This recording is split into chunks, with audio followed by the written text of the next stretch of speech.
Lee Jones here from Hotspawn, and I'm with Boaster after Fnatic just beat Team Vitality. And maybe let's just start on Haven since it's hopefully fresh in the mind. And yeah, you're getting a lot of praise. I don't know if you scrolled the timeline so far already, but a lot of praise for your calling on there. Were you kind of were you feeling it towards the end there? Oh, I was definitely feeling it. I just felt like I had the read. I just felt like I knew what we wanted to do, and we were getting the perfect picks. And when you get like a 5v4 advantage in Haven, the map is yours. You can do whatever you want for it. As long as you punish the pushers, you're looking juicy, and that's what we were looking. Yeah. And Alfia was saying he did a quick interview on the broadcast, and obviously like this whole matchup has kind of been billed as like the Derke revenge arc. Um, Yeah. and Alfia was kind of saying about how you were sort of like reading his reads. So yeah, maybe explain what that was like, having to kind of like guess what was in his head. But yeah, I think Dirk is a long-time teammate of mine, so I know his tendencies. I know when he's not having a good game, what he likes to do. I know when he's having a good game, what he likes to do. And I just felt like Haven especially was a map that I was supporting him a lot on defense. And like I saw him like run down middle a lot and stuff like that. And I just felt like I knew when he'd want to do it. And I knew when he'd want to do other things. And they were giving us a lot of map control, which kind of played to our favor.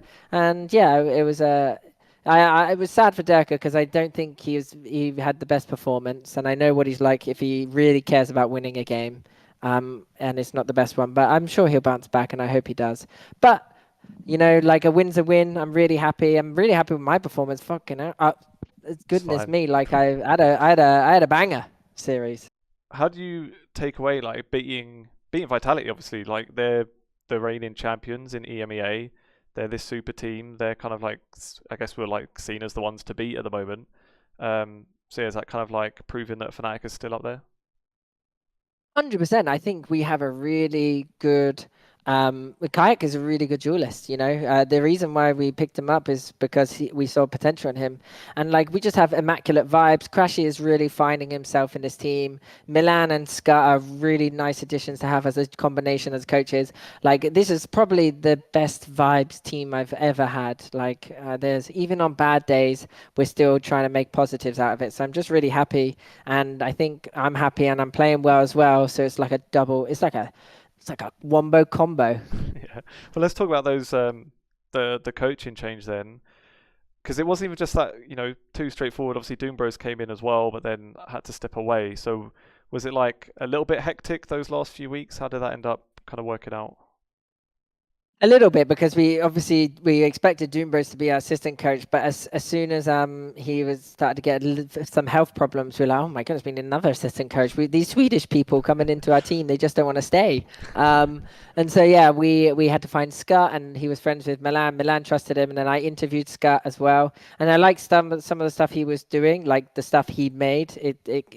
It made it obvious to me that he obviously knew about the game and knew what was going on, and so I was able to like screw it. Milan's good friends with him. Let's take him, and he's been a really good addition, and both of them just get along quite nicely. I just think the whole team has a really nice atmosphere right now. Hmm. Even when we lost after kickoff, we really improved with it, and our performance coach as well. That's a new addition to us. Phil, he's like a ray of sunshine as well, so it's really refreshing. Yeah. And after kickoff, then obviously that was when the coaching change come in. So what was the takeaways from that? Like, I'm guessing, was it as simple as just Fnatic, should be at the top and weren't ready for kickoff, so something kind of had to change, needed some kind of fresh ideas. I'm not entirely sure what the changes were, but like I spoke to all the team players and stuff, and we spoke about it, and I just it just felt like the right thing to do from everyone, from what I gathered the Hmm. intel from and stuff, and yeah, I just think kickoff was an event like start of the event. It's always the teams that like have just it's individuals and like good prep. Like it's either one or the other. And we had decent prep, but not prep enough for Teo.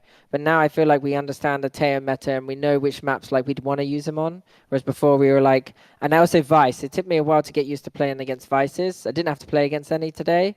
But yeah, there's so much in this meta. But the more we practice, the better Fnatic gets. And I think that's kind of how we roll. It's like we're a slow burner team. We've got really good players, and once I get used to calling and like the strategy of stuff, it's looking juicy. Hmm. And do you think it's too early to be like looking ahead at like global events and stuff now? Because from the outside, it kind of felt like, at least after kickoff, Fnatic as like a global powerhouse was kind of written off. But if like you're saying you're kind of in the best the best vibes you ever had, and today you're beating the kickoff winners, does that kind of put you guys back up there?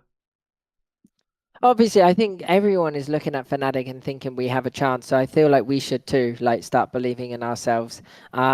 Just because we've lost Leo and Derke doesn't mean that we can't be top contenders.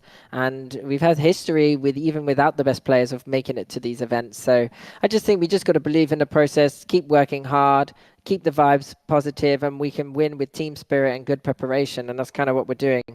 Whereas when it comes to the global events, like that's what we play for. We want to get to these events. So this year, I'm not really focusing on winning anything like trophies wise. I'm just focusing on like qualifying. And if we win, then that's nice. I want to go back to that style of like not expecting a win, Hmm. but working for it. And if you lose, there's no problem with it.